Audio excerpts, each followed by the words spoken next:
bahwasanya orang-orang sekarang itu menganggap bahwasanya wanita yang pakai cadar itu alasan mereka. Kalau ahwat tuh pakai cadar, kalau wanita pakai cadar itu dia pasti wajahnya tuh kurang bagus. Memang kadang-kadang wong kan ngomong sesuai dengan ilmunya dewe-dewe kan. Ya mungkin mereka ngomong begitu karena ngertine angger elek ki kudu ditutupi, angger apik ki kudu dibuka. Mungkin mereka memahaminya begitu, makanya sampai pada kesimpulan bahwa wong sing nganggo cadar ki kemungkinan besar kurang apik ngono maksudnya.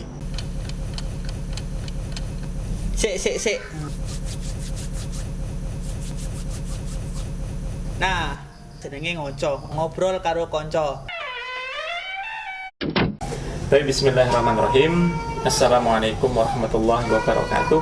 Waalaikumsalam warahmatullahi wabarakatuh. Alhamdulillahirabbil alamin wa bihi nasta'inu ala umuri dunya waddin wa ala alihi wa ashabihi wa man tabi'ahum bi ihsanin ila yaumiddin.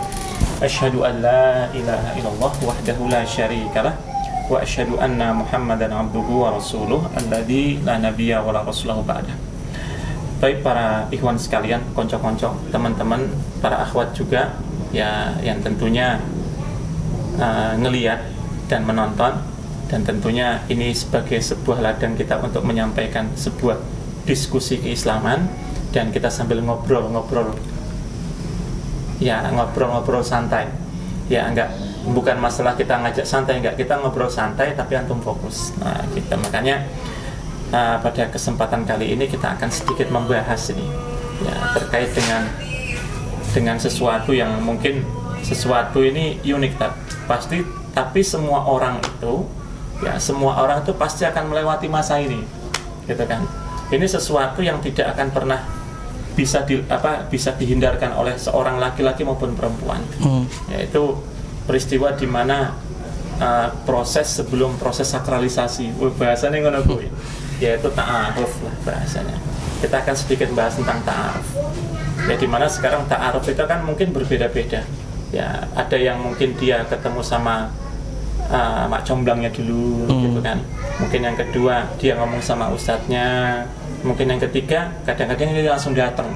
Kalau dia langsung datang, terus datangnya itu kayak kisahnya Salman Al-Farisi sama Abu Dzar. Itu beda lagi itu. Mungkin nanti agak terakhir kita bahas itu tadi. Masalahnya itu agak beda kayaknya. Banyak kalau yang ini banyak tak pikirin masalah nanti kan. Nah, kemudian ini kita bahas tentang ta'aruf. Jadi ada kisah, ya kisahnya banyak, termasuk ya beberapa waktu tadi ada seorang ikhwan yang dia tuh pengen menikah. Nah dia menikah, qadar Allahnya kita dapatkan, kita sampaikan sama abinya oke, udah Ustaz datang gitu kan. Anak mah yang penting kalau dia mau terima anak oke gitu kan. Yang penting kalau antum yang nganter, anak percaya sama antum. Waduh, amanahnya berat ini. Datang kan. Nah kemudian dari kita ngobrol bareng, kemudian setelah ngobrol bareng, ini ikhwan satu ini pragmatis, wajar lah. Ya namanya laki-laki kan pakai logika, kalau perempuan pakai perasaan kan. Dia pengen ngelihat, nggak mungkin dia beli kucing dalam karung. Bahasanya kayak gitu kan. Dia nggak mungkin beli kucing dalam karung. Ya wes kataku kan. Nah, setelah kita ngobrol, kita jelaskan perihal keluarganya, kemudian abinya juga menjelaskan anaknya, kemudian beliau pengen ador. Ya udah, kalau memang beliau antum pengen ador, tapi ini tanggung jawab antum ke depannya, kita nggak akan ngikut gitu kan. Maksudnya kita keluar gitu kan, nggak makan melu-melu juga dulu menunggu orang mungkin kan. Ya kali mau dulu juga aku gitu kan. Jadi artinya apa, kita keluar, beliau ngelihat yang dulunya dia pendiam di awal datang itu, kemudian setelah kita keluar duduk di depan, ngopi di depan, ternyata suara kenceng terdengar dari dalam. Wah, biasanya kalau udah kayak gini berarti sudah receh nih kan, sudah kontaknya udah pas banget. Nah, jadi setelah kita masuk, kaifa akhi, gimana kata? Ya alhamdulillah, insyaallah Ustaz, nanti saya sampaikan sama antum, biar antum sampaikan ke Abi. Antum sampaikan di sini aja nggak apa-apa. Ya malu Ustaz, ya kan, malu lah gitu kan. Padahal sampai sana tuh ternyata lebih luar biasa, saya kasih makan, kemudian di servis luar biasa. Anak juga nggak nyangka, ternyata anak cuma pengen silaturahim saja, dikasih makan sampai ada ikan bakar dan lain sebagainya. Masya Allah. Jadi ini gendut sekarang, gitu kan. Nah, yang anak ingin kita bahas bersama itu bahwasanya orang-orang sekarang itu menganggap bahwasanya wanita yang pakai cadar itu alasan mereka. Ini orang yang nggak suka sama Islam ya kan. Alasan mereka kalau ahwat tuh pakai cadar, kalau kita pakai cadar itu dia pasti wajahnya tuh kurang bagus. Padahal enggak kayak gitu. Buktinya si Ikhwan ini ngelihatnya gimana? Jamilah Ustaz. Nah, itu masalahnya. Berarti kalau Jamilah pas gitu kan. Karena kecantikan tuh kan nggak harus dari wajah dulu kan. Toh juga seorang Julaibib yang seperti itu diterima sama seorang istri yang begitu luar biasa kan, yang mendatangi kan Rasulullah. Iya. Gitu kan. Makanya Tadi yang antum bawa Julaibib juga bukan? bukan Julaibib. Ini Ikhwannya hafal Quran. Oh, Masya Allah. Ikhwannya hafal Quran. Ya memang ya ahwatnya juga ya hafal, tapi baru 15 juz. Tapi alhamdulillah ketika beliau nyapa, Masya Allah Ustaz, Jamilah, ya sudah kalau antum oke, tapi anak nggak minta hari ini. Pokoknya antum istiharoh, sampaikan sama ibu, sampaikan sama abi antum, kemudian baru antum ngomong. Cuman yang jadi permasalahan unik tuh ketika kejadian tadi, awalnya dia diam, ketika sudah dibuka niqabnya, dia oke, dia senang banget. Nah itulah yang anggapan orang-orang sekarang menganggap kalau orang itu pakai cadar itu pasti jelek wajahnya kan. Padahal ya orang menunggu itu. Kalau menurut antum gimana kan? Ya begini, memang kadang-kadang wong ki kan ngomong sesuai dengan ilmunya dewe-dewe kan. Ya mungkin mereka ngomong begitu karena ngertine angger elek ki kudu ditutupi, angger apik ki kudu dibuka. Mungkin mereka memahaminya begitu, makanya sampai pada kesimpulan bahwa wong sing nganggo cadar ki kemungkinan besar kurang apik ngono maksudnya. Dan ini bagian dari yang sebenarnya salah kaprah memang, karena kan kalau seorang wanita muslimah ki nganggo cadar ki kan mergane menjalankan syariat. Ya.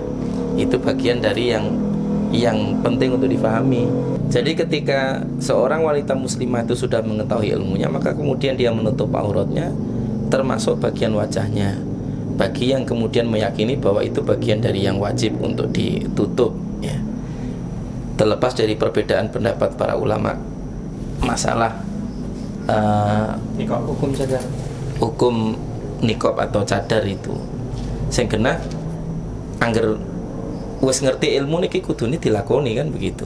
Ya. Mau dia cantik, mau kurang, mau enggak, ya kan, tetap ditutup. Dan itu bagian dari yang menjadi bentuk penghambaan kepada Allah yang sempurna terkait dengan melaksanakan aturan syariat yang kemudian diyakini tadi. Kudune kan ngono. Makanya kan mungkin mereka punya anggapan seperti itu, mergane kuwi mau. Dalam pemahaman mereka sing ditutupi ya bisanya sing elek. Karena mungkin mereka juga biasa melakukan hal itu ngono. Ya. Kalau kita kan apik elek pokoknya wajib ditutup ya ditutup kan ngono wae. Ya.